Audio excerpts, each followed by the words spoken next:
Good afternoon, everybody.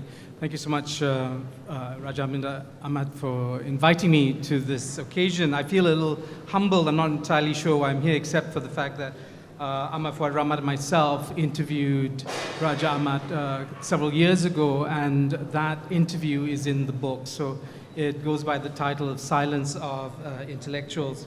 And I would be more comfortable if the topic of today's talk was Kesetiaan Pada Manifesto, because at least that's a political topic that I would have dealt with on my morning show.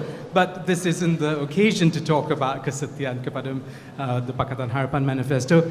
I must say I've been a big fan of Kak Wan before she got to power, where I interviewed you, and Saudara Mat Sabu as well. I interviewed you, and Club Peminat Mat Sabu made me very famous recently by re-releasing that video.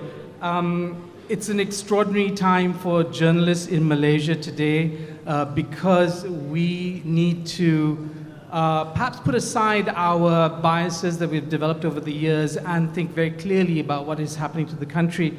Raja Ahmad stands apart from so many of us because not only in a country where there are very few readers, genuine readers, there are very few genuine writers. And I think his commitment to writing is extraordinary, and his unapologetic attitude towards his bilingualism. So in one of the few chapters in the book that's not in Bahasa Malaysia, it's an interview in English, and his facility and his ease with which he refers to intellectuals from all traditions, all linguistic traditions, is quite extraordinary.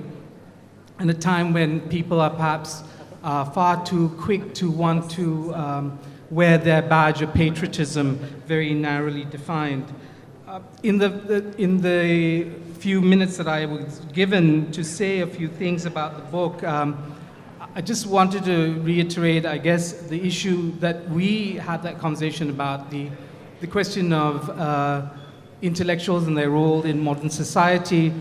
There obviously is that issue of speaking truth to power, but there is also the idea of exciting the imagination.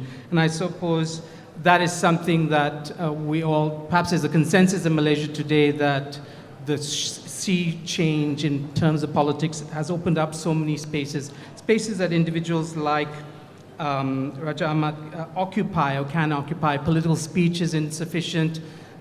Journalism has often narrowed its own vision of the kind of conversation it wants to have nationally. What we need is conversation that is complex, that is open, that is exploratory, that perhaps doesn't want to reach immediately for policy implications, that doesn't necessarily reach for the immediate application of ideas to real-world problems. Real-world problems are there, and I guess the government of the day is going to have to do the very difficult task of balancing all the different interests that are in Malaysia. I know there are people who are unhappy with the government because of this or that particular initiative. I'm particularly unhappy, I must say, about the harassment of transgendered people. I think that is unnecessary. This government does not need to be labeled as being unfair and unkind, unnecessarily cruel to what is probably one of the most socially stigmatized and economically marginalized of urban communities. The Manya community really does not need more harassment at this point in time. They do need help, they need understanding, and I think intellectuals like Raja Ahmad represent an opportunity for some sort of clarity as to what this new Malaysia Baru, could mean for all of us.